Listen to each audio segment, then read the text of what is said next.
Hey everyone, Livy here, back with another video, and today we are trekking along with our study of the court cards by finally talking about the queens.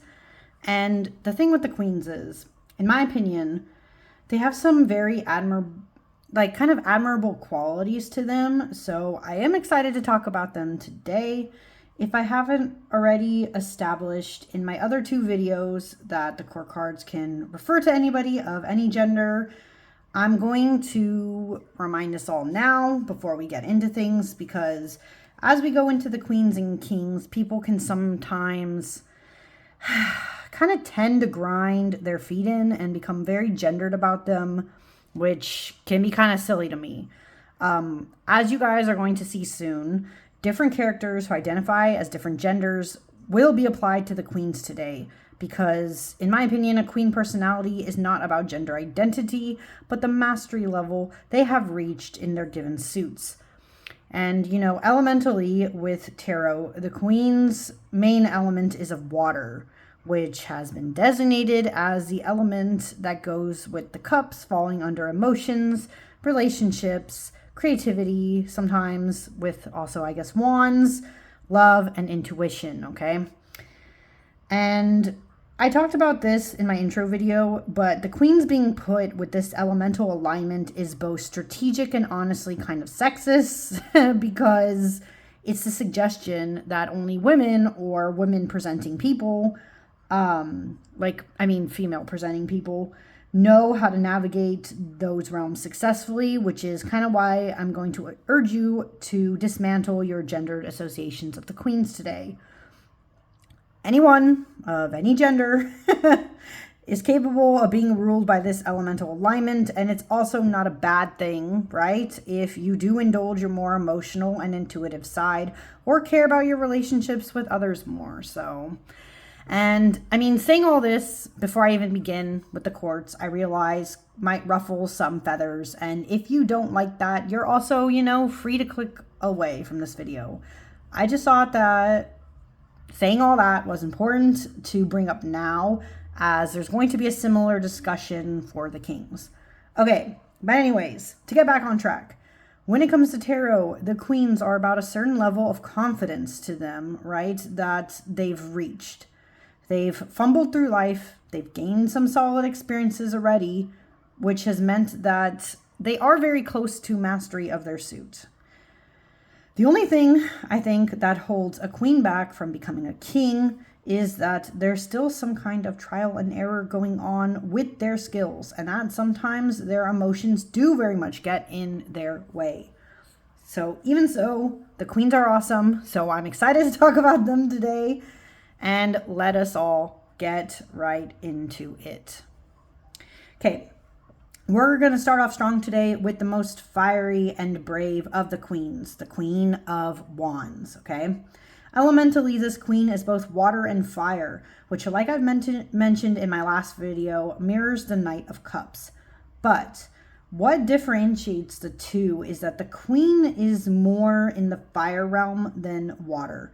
Passionate, creative, and the epitome of confidence. The Queen of Wands is someone who isn't afraid to watch the whole world burn just to reach their goals, okay?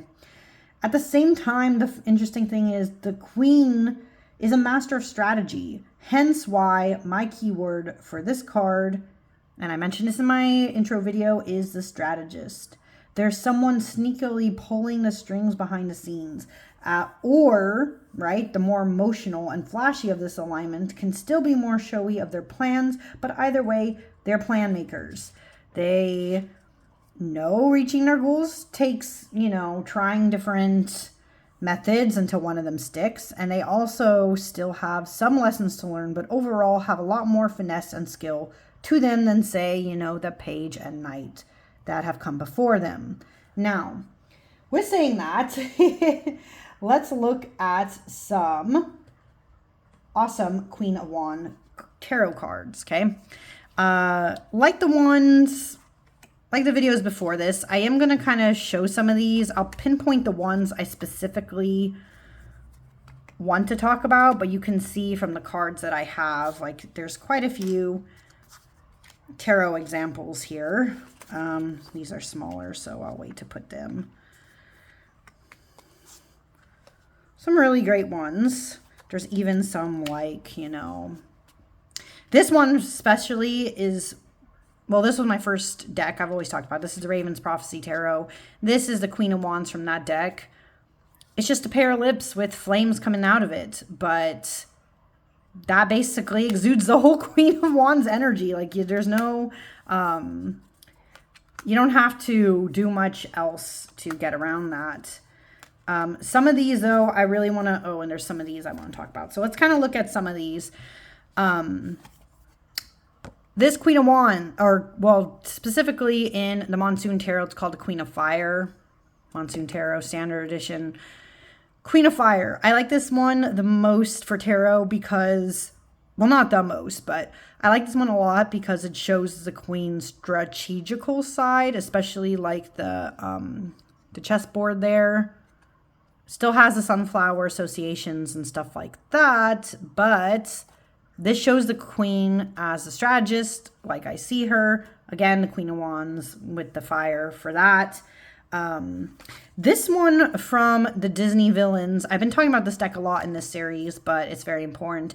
This Queen of Wands, as you can see, is the evil queen from Snow White. And very fiery, very driven, trying to get to her goals. Not afraid to burn down the world around her or, you know, poison her daughter. But this is like the negative side to that, you know.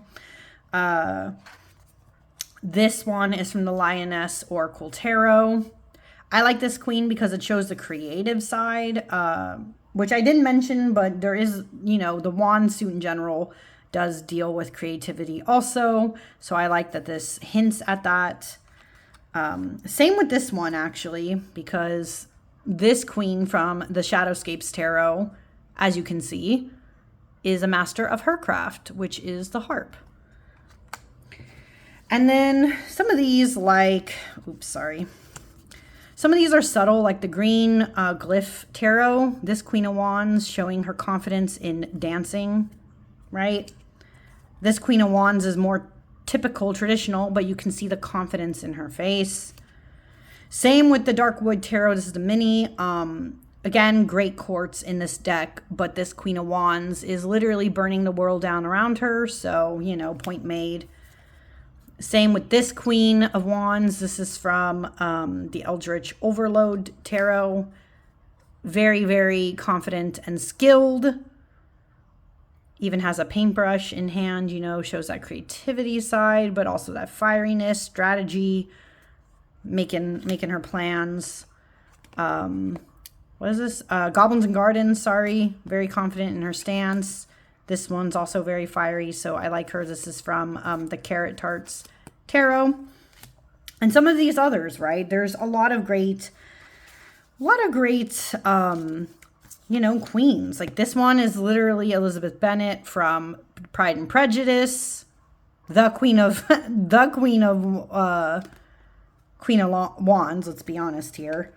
And some of these cards just like point out like how sassy and like confident, you know, like this one literally says sass. This is from Practical Magic, but some of these just show you that queen energy. Okay, so let me clean this up so we can look at characters now. Okay, like the videos before this, we are now going to move into the character study. And one character that I think embodies this energy the most, by the way, for this keyword for the Queen of Wands, is actually Sokka from Avatar: The Last Airbender.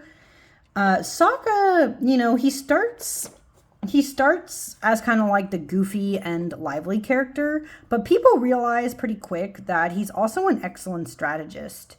He might not be the strongest of the team because, I mean, you have people like Aang, Katara, even Toph, right, on that team. But he has the sharpest mind and the greatest willpower that's kind of indicative of this queen, right? And that's why I really see him as that Queen of Wands, especially like the fieriness. He doesn't give up, pretty much online with the Queen of Wands. Next, this might not be familiar to you all. I pulled this image online. I guess someone did a fan art because this is from a book.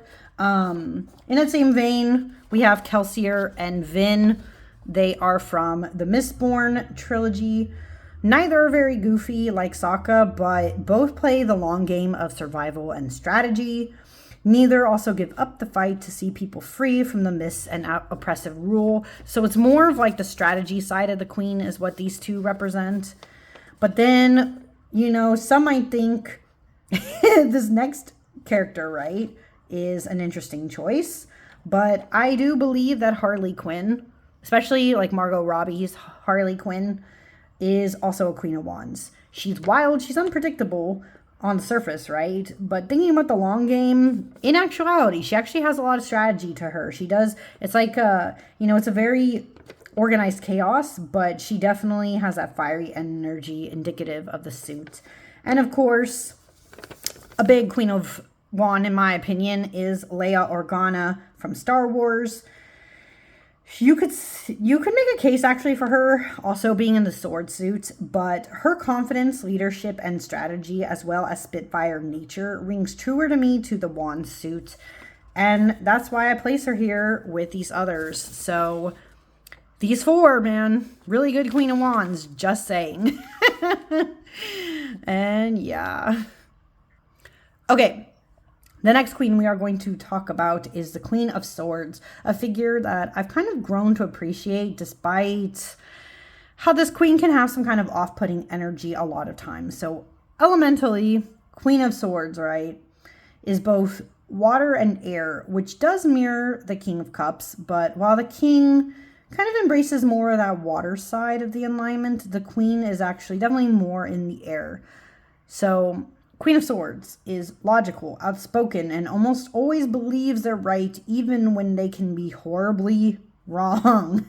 This queen also is a lot like the Knight of Swords, but in comparison, they have more life experience and definitely more judgment in which arguments or battles they decide or they choose, right? The other big difference is that this queen's words, when delivering their judgment, can be a lot more cruel because it's usually personal, right? Coming from some emotion they're experiencing, right? That water side. Whether the knight can be more detached from all that. And my keyword for this queen, however, is the Truesayer, because at the end of the day, this queen cannot resist saying things like they are, and they do not care often if it means it'll hurt others, because it's something that has to be said, in their opinion. And with that, thinking of that queen energy, let's look at some cards, right, that I think are good examples of the queen, because the way I phrased it, it does seem like I'm kind of being judgmental of this queen. I'm not trying to be, but they are a queen that likes to spell it out like it is, and they don't as much care how they come across, you know? They really don't. And that's okay. For them, at least. That's okay. But I just wanted to show some cards. Oh, I definitely have to talk about this one, so I'm going to put that a little closer. I wanted to just show some cards of some... Oof, I have so many. So many good queens, actually, in this. I'm, like, just putting them as I see fit here. Some of them are tinier. Some of them are... maybe I'll hold these ones. Some of these queens. Queen of Swords. Oh, warning, sorry. This is bugs. Don't like bugs. Kind of skip for a few seconds or so because I'm going to talk about it. Queen of Swords. I really like that this one is a spider because it really explains like the planning and logistics behind this, and just nothing personal, but they got to eat too kind of energy. This Queen of Swords seems very confident to me. I don't know if it's like that they... I don't know. I don't know how to explain this Queen of Swords, but I really like her energy. Has the color feel. Same with this one. You know. Some of the queens that I think really do a good job here, though.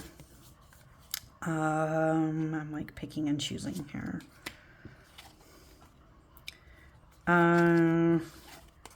I think these, just some others, but okay. First off, once again, Disney Villains Tarot. This is the Queen of Swords. From that, this is the stepmom in Cinderella. Obviously, she is like the most extreme of the queens, like kind of what I talked about, like when they literally do not give any shits about how mean they are at times. She is like this is the highest they go, though. I'm not saying the queens are always like that, but she is a great depiction of like, wow, maybe you just need to take a chill pill, you know, like, I mean, because this queen, I like this queen from the Monsoon Tarot because she also shows that confidence and as if she's like this fancy business party person, but it's, you know, she's going to tell you exactly how she does it. And sometimes her words might hurt you, but, she's just spelling it out, but she's a lot kinder in her look. So I wanted to like highlight her. Same with this queen. This is from, the Spark and Pen Tarot.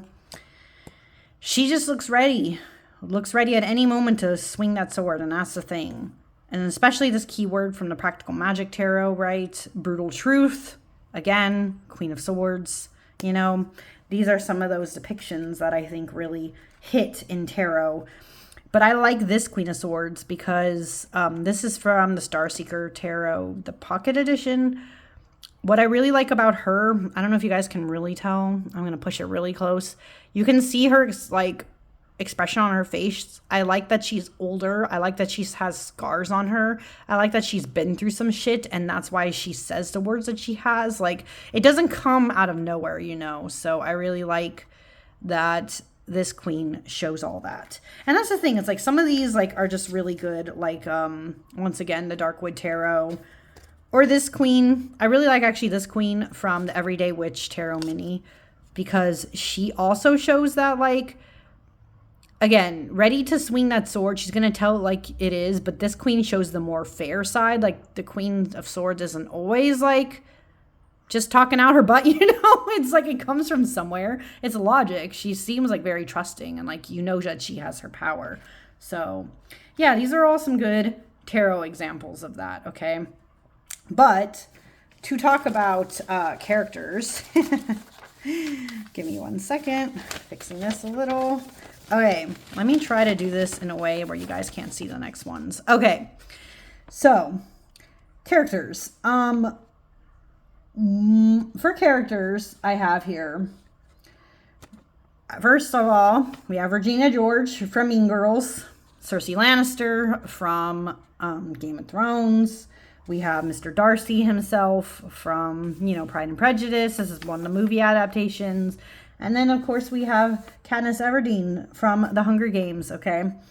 What they all have in common to me, in my opinion, is that they can't help telling the truth even if it hurts. Which is, again, mostly being a parent kind of with Mr. Darcy. I mean, he fumbles a lot with his dealings with Elizabeth Bennet.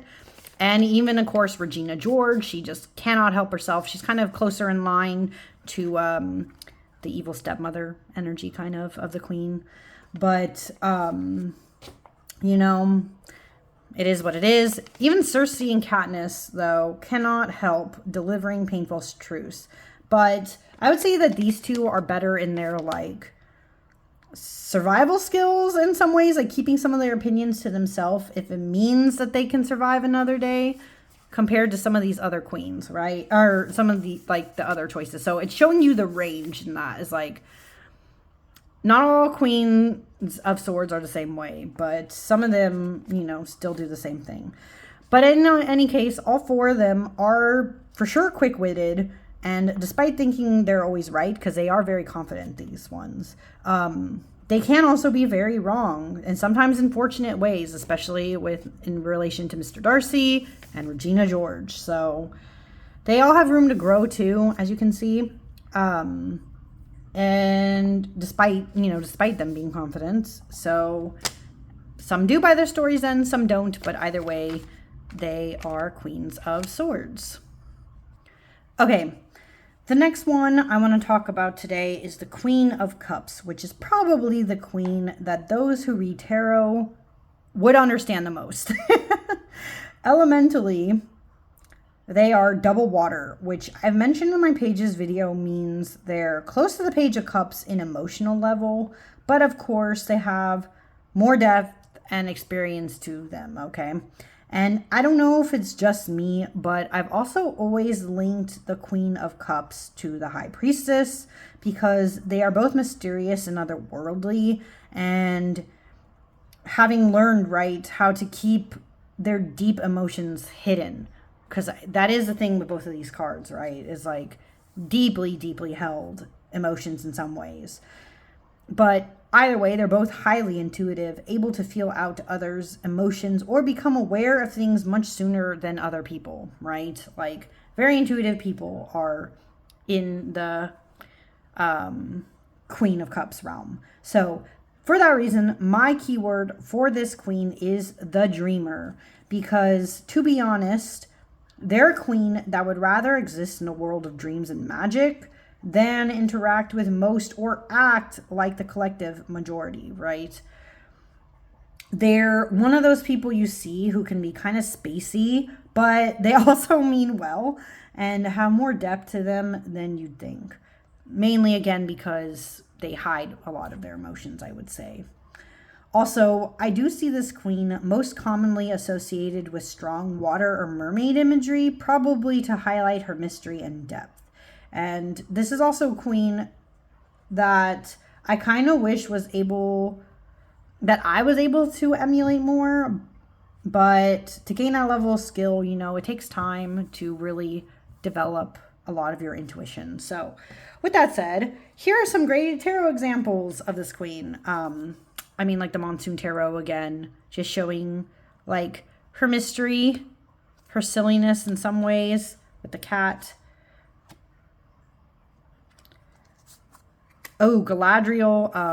Galadriel from the Lord of the Rings, really good one. Really great example of this, right? Like her mystery and like people really don't know her. They don't understand what she has cooking up in there, but she understands what's going on, right? We also have intuitive empath. That's another good keyword for the Queen of Cups. Like I also put the dreamer, but she does have a dreamy quality to her, which is why I like that one. This one is still one of my favorite ever. This is from the Guided Hand Tarot. This Queen of Cups, every time I see this card, is basically the epitome of the Queen of Cups, in my opinion. This one is a good one, though. It shows some of the keywords like empathy, calm, comfort, right? From the 5 Cent Tarot. Again, mermaid imagery, Queen of Cups from the Ocean Tarot. Watery depths like, whales. Queen of Cups from the Anima Mundi. Another mermaid, right? Watery associations, mystery, this is from the Dungeons and Dragons Tarot. This is Jane Eyre, which I think is a really interesting choice. I would have put Jane Eyre probably more as a Queen of Swords, but interesting that she's seen as the Queen of Cups in this deck. This is the Literary Tarot. Queen of Cups from the Raven's Prophecy. This is literally just a moon, but, there's a lot of mystery in that moon. The Dark Side of the Queen. This is from the Disney Villains Tarot. This is Ursula. If my camera will focus. No. There we go. Ursula. She's definitely that mysterious other figure that, this is the darker side. Like, what would you do with your intuition and your skills if you really took it to the extreme? This Queen of Cups is just very dreamy and romantic from the Lioness Oracle, showing that that other side of the queen. Again, more water imagery, even in the Darkwood Tarot, right? And in the Line Strider mini, if it'll focus. There we go. Line Strider mini. So most of these, even this one, right? Most of these are watery associations, but at the same time, I do like that they show that depth and dreamy quality, especially in color choices. Usually it's blues and pinks and purples with this queen. So yeah, I think these are some really good tarot examples. But when I think about character examples, it's a little different. Let me see if I can, I'm trying to figure out a way to do this without you guys like seeing stuff. I'm always like folding the paper every which way. Okay, here are my characters, okay? We have Baby Doll from Sucker Punch. We have Mrs. Frizzle. Yeah, Mrs. Frizzle from Magic School Bus. Lilo from Lilo and Stitch. And we even have, oh my goodness. Okay, we even have, my camera does not want to focus, Jack Sparrow from Pirates of the Caribbean, all right? Now, I would say that all 4 of these might be weird choices on the surface, but let me try to explain them, okay? The first thing is all of them do not conform to typical societal standards and have kind of been seen as spacey or weird for their behavior at some time or other, okay? Especially like these 3. I mean, she was literally locked up in a mental institution, but yeah, so basically not great things for them, even though they've had that like weird stereotype put to them. Each one has a strong intuition and awareness of what's going on around them. But of course, it's not a perfect art like anything. Lilo and Jack too, again, have more of that like stronger water association. And of these 4, I would say that Baby Doll is actually probably the most mysterious and mystical of them, like closer in line to that High Priestess, but also like that Queen of Cups energy. But they all have that to their own degree, I would say. Lilo is also an interesting case here because she's young. Let's be honest here. She's young. But she has wisdom beyond her years, which proves that you don't have to reach a certain age to also be a queen, right? So these, I would say they're great examples for that reason. They're all a little weird in their own way, like especially Mrs. Frizzle, but yeah, really good examples of Queens of Cups in my opinion. Okay, let's now discuss our last queen for today, the Queen of Pentacles. Elementally, they are both earth and water, which also mirrors the Page of Cups. But while the page, interestingly, can lean more in the water realm, this queen is more grounded and leans to the earth more, okay? This results in a queen who is confident, realistic, and hardworking, able to reach whatever goal they set out to conquer as long as they have their plan and schedule out the time, okay?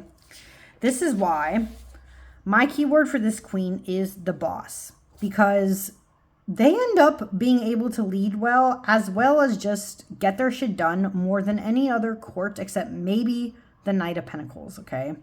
But despite that strong work ethic, there's also some other traits to this queen that need to be examined. The first is that the strong earth association of this queen, being a literal earth mother, closer in alignment to Gaia or specifically Demeter from Greek mythology, right? They're usually kind of connected to this card and that energy. They can also be very warm, a great provider to others. So I would also actually argue that another great keyword for this card is the provider. But for that reason, because they are a provider, they're also seen as reliable and trusted for how well they take care of others as well as the natural world around them. So this Queen of Pentacles has a lot of depth, right? And with that said, let's kind of look at some tarot examples of this queen. As you can see, a lot of them, like from the Monsoon Tarot again, lean on that more earthly energy or even provider energy, like the Dreaming Way Tarot, more earth-like qualities, earthiness, provider qualities, you know. Oh, this one from the Caritarts Tarot is so good. This Queen of Pentacles, she's a hard worker and she's a literal like hedge witch, and I love it. So good.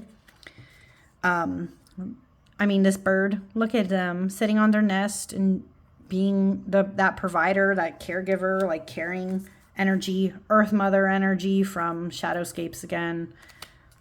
This one's like the darker side of that. This is a Darkwood Tarot, but like becoming one with the earth. Same kind of with this, a lot of that energy.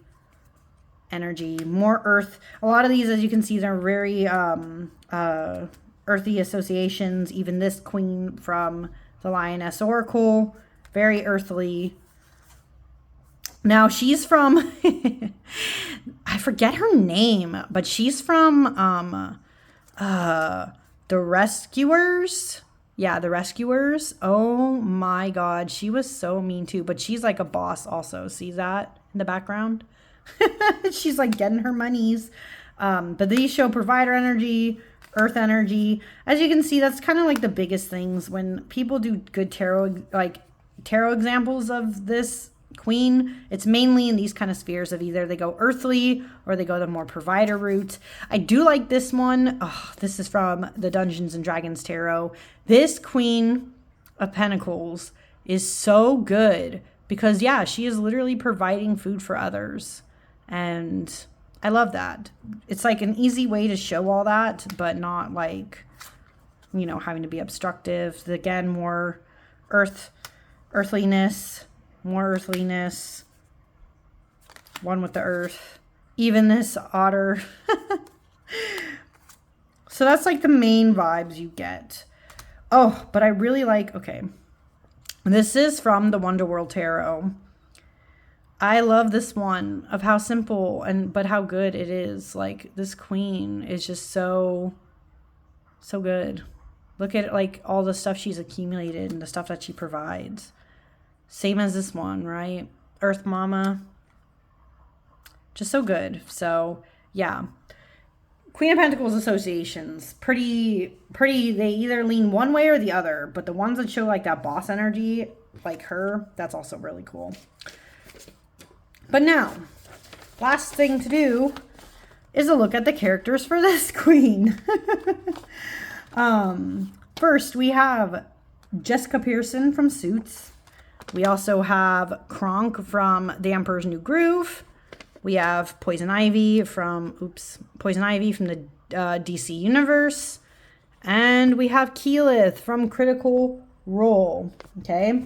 Now, all these characters that I'm showing here, all of them were chosen because they show the depth of this queen and the different aspects of her in some way. So, for instance, Jessica was chosen because she highlights the most boss energy of the queen, while Kronk, on the other hand, is that more provider energy of the queen.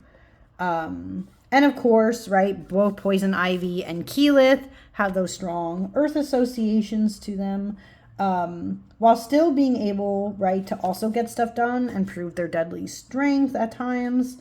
But I would argue, of course, we all know, like Poison Ivy is an example of that energy kind of taken to the extreme, and Keyleth is kind of that more balanced energy. She kind of grows with time, but not as destructive in some ways. But yeah, with all that said, that concludes the queens. Next time, we're going to discuss the kings and go into my thoughts on those. So until next time, bye.